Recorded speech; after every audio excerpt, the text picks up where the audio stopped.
या माइका लाल मुझे बिहार और सीमांचल आने से रोक नहीं सकता। तुम मस्जिद बचाने वाले का साथ दोगे या मस्जिद को छीनने वाले का साथ दोगे? कि आखिर अख्तरुल ईमान से इतनी दुश्मनी क्यों है? मंजलिस जब से सीमांचल में आई सबकी नींद हराम हो चुकी। क्या तुम उसका साथ दोगे जिसको 30 साल तुमने साथ दिया, जो आज तुम्हारे दरमियान में कभी नजर नहीं आया? तो इसी को हैदराबाद से आने की क्या जरूरत है? अरे क्या बिहार तुम्हारे बाप का है क्या? जब तक ओवैसी जिंदा रहेगा सीमांचल के बच्चे और मां और बहनों के लिए लड़ता रहेगा इंशाअल्लाह ताला।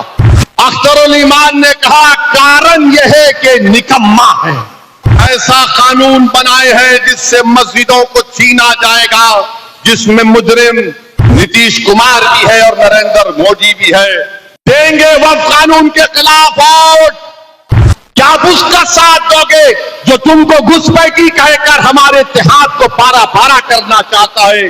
जिस जमीन का मालिक अल्लाह है उसकी जायदाद के खिलाफ जो कानून बनाया, उस मोदी और जेडीयू के खिलाफ आपको एक ताकत बनकर 11 तारीख के दिन अपने के कोर्ट का इस्तेमाल करना है। अगर मल्ला का बेटा उप मुख्यमंत्री बनेगा तो बताओ मेरे अमूर की जनता, क्या अब्दुल्लाह का बेटा मुख्यमंत्री नहीं बन सकता? अब असदुद्दीन ओवैसी उप मुख्यमंत्री पर राजी नहीं होगा, मुख्यमंत्री होगा सीमांचल का बेटा होगा। जब यहां का बेटा पटना के जालिमों के सामने कुर्सी डालकर पैर पे पैर रखकर बोलेगा अब बोल, अब सीमांचल का इंसाफ तुझे करना है, अख्तरुल ईमान का कान पकड़कर हम पूरे वो काम को मुकम्मल करवाएंगे जो 30 साल में निकम्मे ने पूरे नहीं किए। बुजुर्गान कौम और मिल्लत, मेरी इज्जतदार मां और बहनों, गयूर नौजवान साथियों, मैं आप तमाम का शुक्रगुजार हूं कि आप लोग अपना कीमती वक्त निकालकर आज मजलिस इत्तेहादुल मुस्लिमीन के उम्मीदवार और रुकन असम्बली व सदर बिहार अख्तरुल ईमान साहब के इंतखाबी जलसे में आपने शिरकत की। मैं आपका शुक्रिया अदा करता हूं। शायद नशीन पर तशरीफ फरमा मोहतरम अहमद बलाला साहब, रुकन असम्बली हैदराबाद और यहाँ के जिम्मेदारान कौम और मिल्लत, बुजुर्गों और मेरे मजलिस रुफ़ा, मेरे अजीज दोस्तों और बुजुर्गों, मुझे आने में देरी इसलिए हुई, मौसम की खराबी की वजह से हमको गाड़ी से आना पड़ा, मगर अल्हम्दुलिल्लाह अल्लाह ने, भाई उसको आवाज को कुछ मत करिए, अल्हम्दुलिल्लाह हम यहां पर पहुंच सके और आपके दरमियान में खड़े होकर मुझे अपनी बात कहने का मौका मिल गया। मेरे अजीज दोस्तों और बुजुर्गों, क्योंकि वक्त बहुत हो चुका है, मैं आपसे एक अहम बात करके यहां से रुखसत हो जाऊंगा। मैं आपसे ये पूछना चाहूंगा कि नरेंद्र मोदी ने और उनकी सरकार, जिसको नीतीश कुमार की ताईद हासिल है, जो नया वक्फ का कानून बनाया है, क्या आप उस वक्फ कानून की ताईद करते हैं? क्या आप उस वक्फ कानून की ताईद करते हैं? कितने लोग नहीं ताईद करते? हाथ उठाइए। अपने फोन की लाइट भी जलाइए, फोन की लाइट जलाइए ताकि मालूम हो सके कि हम उस वक्फ कानून की मुखालिफत करते हैं। यहां पर भी स्टेज पर सब लोग अपना फोन चालू करिए, लाइट जलाइए, लाइट चालू करिए। जो छत पर बैठे हैं अपना फोन खोल लाइट चालू करिए, सब चालू करिए। हम ये लाइट बताकर मोदी को बता रहे हैं कि तुम्हारी और जेडीयू की बत्ती गुल करेंगे इंशाअल्लाह ताला। लोग रात में लाइट जलाते हैं, हम दिन के उजाले में दिया जलाकर इनको बता रहे हैं कि यहां की अमूर की आवाम अब इंशाअल्लाह ताला अज़बियत के ऊपर जेडीयू और बीजेपी का साथ नहीं देगी, ना लोग उनको वोट देंगे जो हमारे इत्तेहाद के दुश्मन है। हम उस वक्फ कानून के खिलाफ क्यों हैं? आप अपने फोन को जेब में रख सकते, आपने पैगाम दे दिया। नरेंद्र मोदी को और नीतीश कुमार को कि ये वक्फ का कानून ये है। मोदी ने यह कानून और नीतीश कुमार ने यह कानून इसलिए बनाया ताकि हमारी मस्जिदों को छीना जा सके। यह कानून इसलिए बनाया गया ताकि आपकी दरगाहों को और खानखाहों को छीना जाए, कब्रस्तानों को छीना जाए। मैं ये बात जिम्मेदारी के साथ कह रहा हूं, ये जो कानून नीतीश कुमार और नरेंद्र मोदी ने बनाया, ये हमारे संविधान में, आईन में जो मजहब पर चलने की इजाजत हमको दी गई दफा 25 और 26 के खिलाफ अपनी ताकत की बुनियाद पर नरेंद्र मोदी और नीतीश कुमार ने इस तरह का कानून बनाया। मैं अमूर की आवाम से अपील करने आया हूं, याद रखो मस्जिद किसी की भी हो सकती है। मस्जिद में नमाज सुरजापुरी भी पढ़ता है, मस्जिद में नमाज कुल्हिया भी पढ़ता है, मस्जिद में नमाज शेरशाहबादी भी पढ़ता है, मस्जिद में नमाज देवबंदी भी पढ़ता है, मस्जिद में नमाज बरेलवी भी पढ़ता है। मगर याद रखो, अगर कोई अल्लाह के घर को छीनने का कानून बनाएगा तो मैं तुमको अल्लाह और इन तमाम चीजों को इख्तिसाम में रखकर कह रहा हूं, याद रखो मस्जिद के खिलाफ अगर कोई कानून बनाता है तो आप पर अब जिम्मेदारी है कि आप अपनी तमाम असबियतों को छोड़कर अपनी मस्जिद और दरगाह और खानखा को बचाने के लिए खड़े हो जाइए। और बचाने का तरीका यह है अमूर की जनता कि ये पैगाम आपको देना है कि जिसने हमारी मस्जिद को छीनने का कानून बनाया हम उसको शिकस्त देंगे, वो हमारे वोट का हकदार नहीं है। मैं आपसे अपील कर रहा हूं कि मोदी को एक पैगाम देना है, नीतीश कुमार को एक पैगाम देना है अमूर से कि जो इस तरह का काला कानून बनाया गया जो हमारे संविधान के खिलाफ है। अरे बताओ, बिहार में हमारे हिंदू धर्म के बोर्ड है, वहां पर कोई गैर हिंदू मेंबर नहीं बन सकता, तो कैसे बिहार के वक्फ बोर्ड में एक गैर मुस्लिम को मेंबर बनाया जाएगा? ये तमाम साजिश इसलिए की गई ताकि हमारे मस्जिदों को छीना जा सके। याद रखो मेरी इस बात को, मैं पार्लियामेंट में खड़े होकर मोदी और नीतीश कुमार के एमपीज के सामने कहा ये काला कानून है। मैं इस काले कानून को फाड़ता हूं क्योंकि संविधान के खिलाफ बनाया गया है। मेरे अजीज दोस्तों और बुजुर्गों, मैं जिम्मेदारी के साथ कह रहा हूं, अगर तुम मजहबियत का शिकार हो जाओगे तो नीतीश कुमार और मोदी की कामयाबी हो जाएगी। क्या तुम उनको कामयाब करोगे या उनको नाकाम करोगे? मुझे बताइए। आप नाकाम करेंगे नीतीश कुमार और मोदी को, आप नाकाम करेंगे नीतीश कुमार और मोदी को। तो लगाइए मेरे साथ नारा, नारे तकबीर, अल्लाहु अकबर, नारे तकबीर, अल्लाहु अकबर।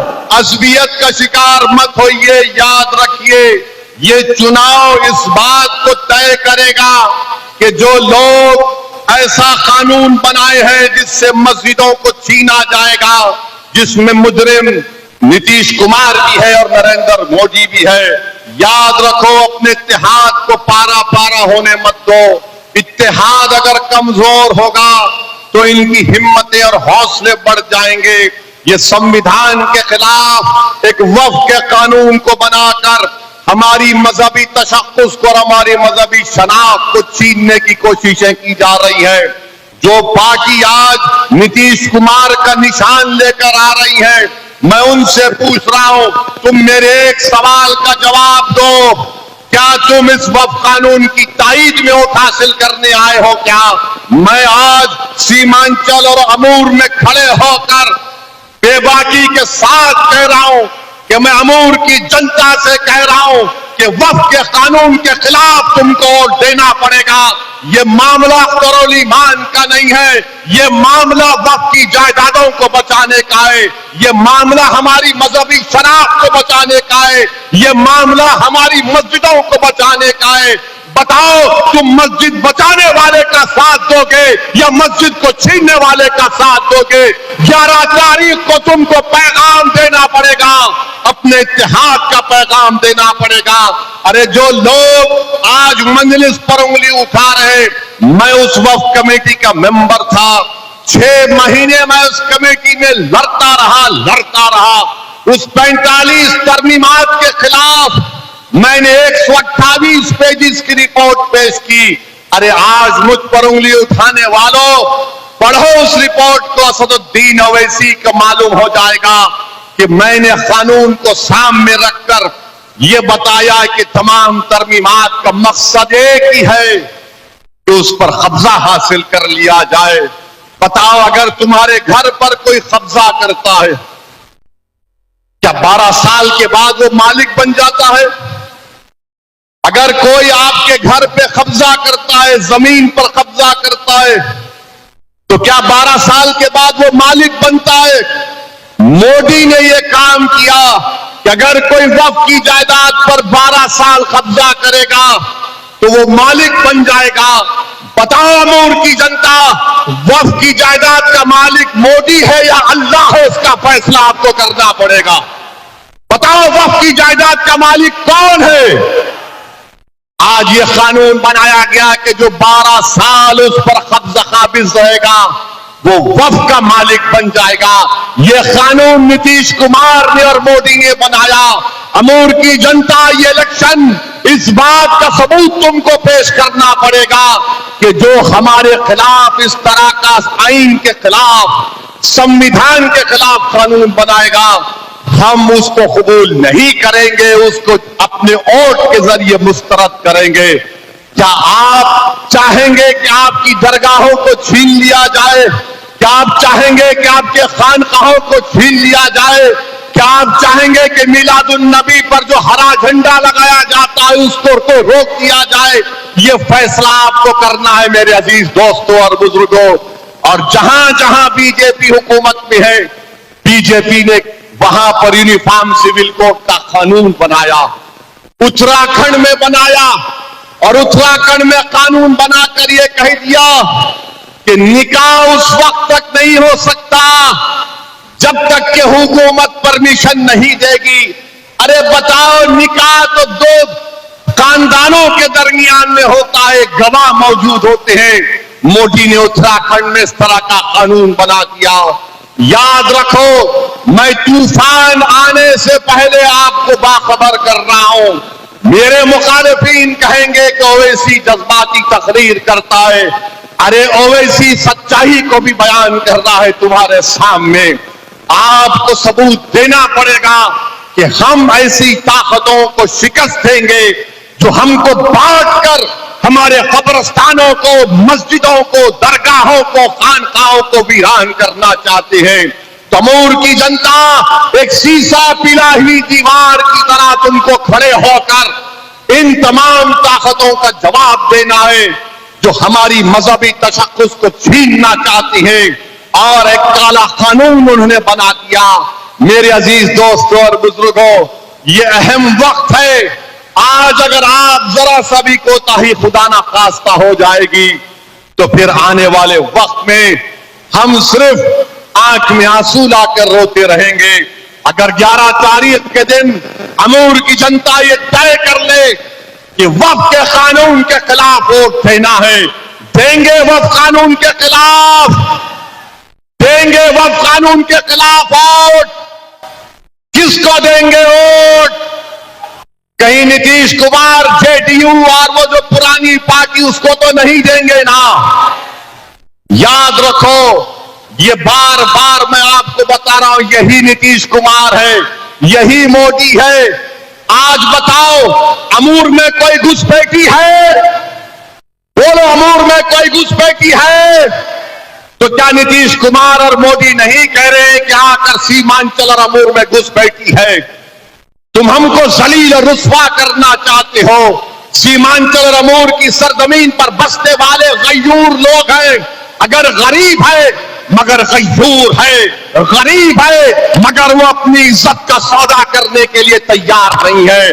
आज मोदी और नीतीश कुमार आकर पूरे सीमांचल को मोदी, आज भी मोदी भाषण में कह रहे घुसपैठियों को निकालेंगे। क्या आप नहीं देख रहे अखबारात में कि महाराष्ट्र से, हमारे मुर्शिदाबाद से बंगाली बोलने वाले भारत के नागरिकों को बंबई से, पूना से पकड़कर लाया गया, उनको ले जाकर बांग्लादेश में फेंक दिया गया। कलकत्ता हाई कोर्ट में केस चल रहा है, कलकत्ता हाई कोर्ट में केस चल रहा है। बताओ, अगर तुम्हारी आवाज नहीं होगी अमूर की जनता, तो कौन बढ़ेगा? क्या तुम उसका साथ दोगे जिसको 30 साल तुमने साथ दिया, जो आज तुम्हारे दरमियान में कभी नजर नहीं आया? क्या आप उसका साथ दोगे जो तुमको घुसपैठी कहकर हमारे इत्तेहाद को पारा पारा करना चाहता है? ये फैसला आपको करना है अमूर की जनता।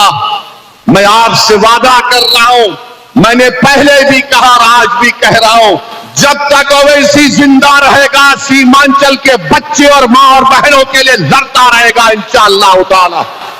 कोई दुनिया का माइका लाल मुझे बिहार और सीमांचल आने से रोक नहीं सकता।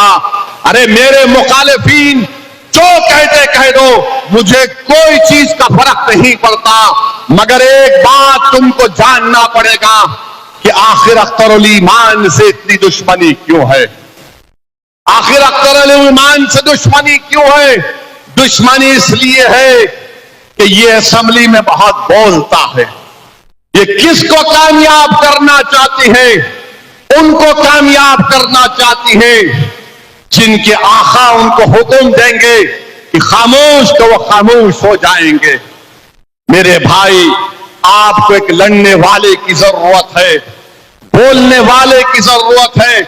और जो लोग ये कह रहे हैं कि अख्तरुल ईमान 5 साल का मौका मिला, अरे भाई 30 साल का हिसाब कौन देगा मुझे बताओ? 30 साल का हिसाब कौन देगा मुझे बताओ? जिस तुमने अमूर में इतनी बीमारियां पैदा कर दी थी, 5 साल में तो बीमारी का खात्मा नहीं होता। हम जरूर इन तमाम बीमारियों का खात्मा करेंगे इंशाअल्लाह ताला। मैं आपसे वादा कर रहा हूं कि जो काम नहीं हुए वो काम होंगे इंशाअल्लाह ताला। मैं आपके दरमियान में खड़े होकर कह रहा हूं कि अमूर और बैसा ब्लॉक में इंशाअल्लाह ताला हफ्ते में 2 दिन अख्तरुल ईमान अमूर ब्लॉक में बैठेंगे, बैसा ब्लॉक में 2 दिन बैठेंगे। यहां पर हम दफ्तर बनाएंगे, दारुस्सलाम उसका नाम रखेंगे, और 2 महीने में एक मर्तबा मैं खुद तुम्हारे दरमियान में आकर बैठूंगा और देखूंगा कि अख्तरुल ईमान काम कैसा कर रहे हैं। तो मैं आज तुमसे कह रहा हूं, अमूर की जनता, मैं तुम्हारे सामने गुजारिश कर रहा हूं कि खुदा के लिए आज इत्तेहाद को पारा पारा होने मत दो। दुश्मन कामयाब हो जाएगा। सुरजापुरी, कुलैया, शेरशाहबादी का मामला नहीं है। जिस जमीन का मालिक अल्लाह है, उसकी जायदाद के खिलाफ जो कानून बनाया, उस मोदी और जेडीयू के खिलाफ आपको एक ताकत बनकर 11 तारीख के दिन अपने के कोर्ट का इस्तेमाल करना है। क्या आप मेरा साथ देंगे मेरे भाई? मेरी मां और बहनों, आपकी दुआओं की और आपकी साथ की जरूरत है। मेरे बुजुर्गों, हमेशा आपकी सरपरस्ती की और दुआओं की जरूरत है। मंजलिस जब से सीमांचल में आई, सबकी नींद हराम हो चुकी है। जो कोई आता है, हर मोदी से लेके, अमित शाह से लेके, नीतीश कुमार, तेजस्वी, कांग्रेस, एक नई पार्टी आई, वो भी ओवैसी क्यों आता? ओवैसी को हैदराबाद से आने की क्या जरूरत है? अरे क्या बिहार तुम्हारे बाप का है क्या? क्या सीमांचल को हम नहीं आ सकते क्या? बराबर आएंगे और लड़ते रहेंगे। हमने अपनी सियासी जिद्दोजहद का बिहार में आगाज आपके दरमियान में सीमांचल की सरजमीन से किया। कोई हमको रोक नहीं सकता। पिछले बार भी आपने बड़ी मेहनतों और जुस्तजू के बाद आपने यहां से अख्तरुल ईमान साहब को कामयाब किया। अगर कोई ये कहता है कि मैं अमूर का बेटा हूं, तो बताओ मैं क्या हूं तुम्हारे लिए? आपको 11 तारीख के दिन बताना पड़ेगा। अगर कोई घर का बेटा 30 साल मौका मिलने के बाद भी अगर काम नहीं करता, तो उस घर के बेटे को लोग बोलते ये निकम्मा बेटा है। 30 साल का मौका मिला। कितना? 30 साल। 30 साल में उन्होंने कुछ नहीं किया। जब सैलाब आता था, जमीन कटती थी, लोगों ने पूछा, हजरत इसका क्या वजह है, इसका कारण क्या है? तो हजरत ने फरमाया, दसन दसन दसन है। कहा था ना, याद है ना? अख्तरुल ईमान ने कहा कारण यह है कि निकम्मा है। अख्तरुल ईमान ने कहा कारण यह है कि निकम्मा है। अरे कोई घर का बेटा बोलने से घर का बेटा नहीं बन जाता। असदुद्दीन ओवैसी तुम्हारा खादिम था और रहेगा इंशाअल्लाह ताला। अख्तरुल ईमान तुम्हारा खादिम था और रहेगा इंशाअल्लाह ताला। अरे सीमांचल हमारे दिल के बहुत करीब था और है और रहेगा। हम हर वक्त आपके दरमियान में थे और रहेंगे। मेरे अजीज दोस्तों और बुजुर्गों, अख्तरुल ईमान ने जो काम करवाए वो किताब था। ये किताब अख्तरुल ईमान ने छपाया। क्या कोई पढ़ के बोल सकता? जो मंजलिस के खिलाफ आज बहुत बोल रहे हैं, बताओ तुमने 30 साल में क्या किया? और दूसरी तरफ जो जेडीयू का उम्मीदवार है, मैं तुमको बता चुका हूं मोदी ने क्या क्या किया। CAA का कानून, ट्रिपल तलाक का कानून। बताओ ट्रिपल तलाक का कानून क्या सिर्फ एक समुदाय पर लागू होता, सब पर नहीं होता? क्या CAA का कानून सब पे लागू नहीं होता? क्या यकसा सिविल कोड का कानून जिसको बनाने की बात RSS बीजेपी करती है वो सब पे लागू नहीं होगा? ये वक्त अजबियत के मजारे करने का नहीं है, ये वक्त इत्तेहाद को मजबूत करना है। मेरे अजीज दोस्तों और बुजुर्गों, मेरे नौजवान साथियों, ये लड़ाई तुम्हारी है, तुम्हारे मुस्तकबिल की लड़ाई है। बिहार में 60% आबादी, बिहार में 60% आबादी 35 साल से कम उम्र नौजवानों पर मुश्तमिल है। और जो लोग मंजलिस को बोलते गठबंधन के बारे में, मैं आपसे कह रहा हूं कि आज दरभंगा में गौरा बोरन एक विधानसभा है, वहां पर राजद ने, गठबंधन ने अफजल अली खान को उम्मीदवार बनाया और अफजल अली खान के खिलाफ तेजस्वी जाकर संतोष सहनी को वोट देने की बात करता है। बोलो गठबंधन के लोग, तुम्हारा उम्मीदवार अफजल अली खान और तेजस्वी जाकर कहता है कि संतोष सहनी को वोट दो। कितना रुस्वा तुम हमको करोगे? और लोग बोलते हो वैसी भड़काऊ भाषण देता है। मैं भड़काऊ भाषण नहीं दे रहा हूं, मैं मुबारकबाद दे रहा हूं वीआईपी पार्टी के जिम्मेदारों को कि वो 3-3.5% है, मगर उन्होंने अपने इत्तेहाद का सबूत दिया। 17% अल्पसंख्यक समाज मुसलमान है, बिहार में सबसे बड़ा समाज है, मगर आज आप देख लीजिए कि किसी के मुंह में जबान तो है मगर बोलने की जरूरत नहीं है, बोलने की जरूरत नहीं है। 17% है और तेजस्वी के बाजू बैठकर वीआईपी का लीडर कहता है कि अब की बार मल्लाह का बेटा उप मुख्यमंत्री बनेगा। मैं आपसे वादा कर रहा हूं, अगर मल्लाह का बेटा उप मुख्यमंत्री बनेगा तो बताओ मेरे अमूर की जनता, क्या अब्दुल्लाह का बेटा मुख्यमंत्री नहीं बन सकता? बताओ क्या मोहम्मद का बेटा मुख्यमंत्री नहीं बन सकता बिहार का? क्या अबू बकर का बेटा मुख्यमंत्री नहीं बन सकता? क्या फातिमा का बेटा मुख्यमंत्री नहीं बन सकता? तो ये लड़ाई मुख्यमंत्री बनाने की है। अब असदुद्दीन ओवैसी उप मुख्यमंत्री पर राजी नहीं होगा, मुख्यमंत्री होगा सीमांचल का बेटा होगा, मुख्यमंत्री होगा तो सीमांचल का बेटा होगा।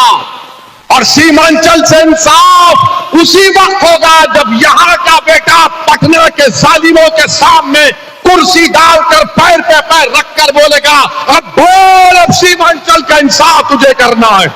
ये ताकत आपको देना है, ये ताकत आपको अपने वोट के जरिए देना है।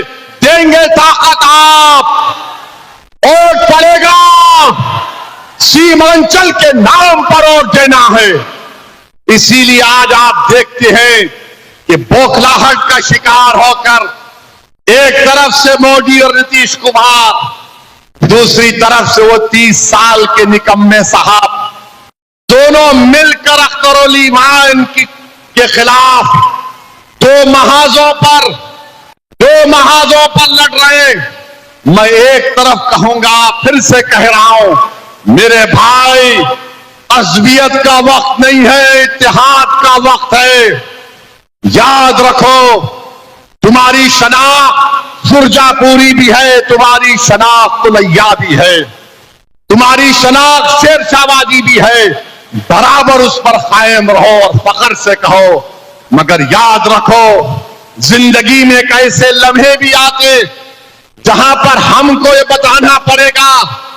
अगर कोई कहता है कि वो इसी हैदराबाद से आया, मुझे आज किसी ने पूछा इसका क्या जवाब दे, मैंने कहा उसका एक ही जवाब दे भाई, तू उसको बोल हाँ हैदराबाद से आया, मगर मेरा उसका रिश्ता ये है, वो रिश्ता जिसको रब्बे करीम ने कलमे की बुनियाद पर कायम किया, जो खून के रिश्ते से बढ़कर है।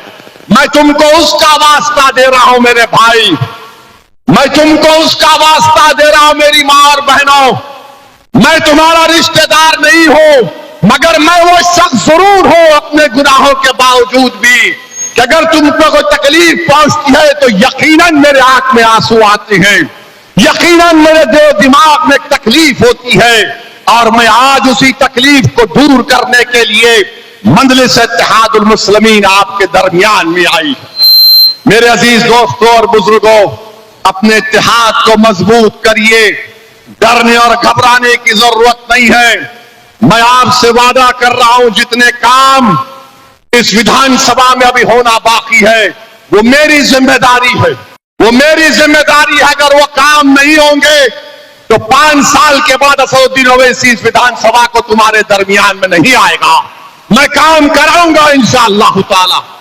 अख्तर अल ईमान का हाथ पकड़कर, अख्तर अल ईमान का कान पकड़कर हम पूरे वो काम को मुकम्मल करवाएंगे जो 30 साल में एक निकम्मे ने पूरे नहीं किए।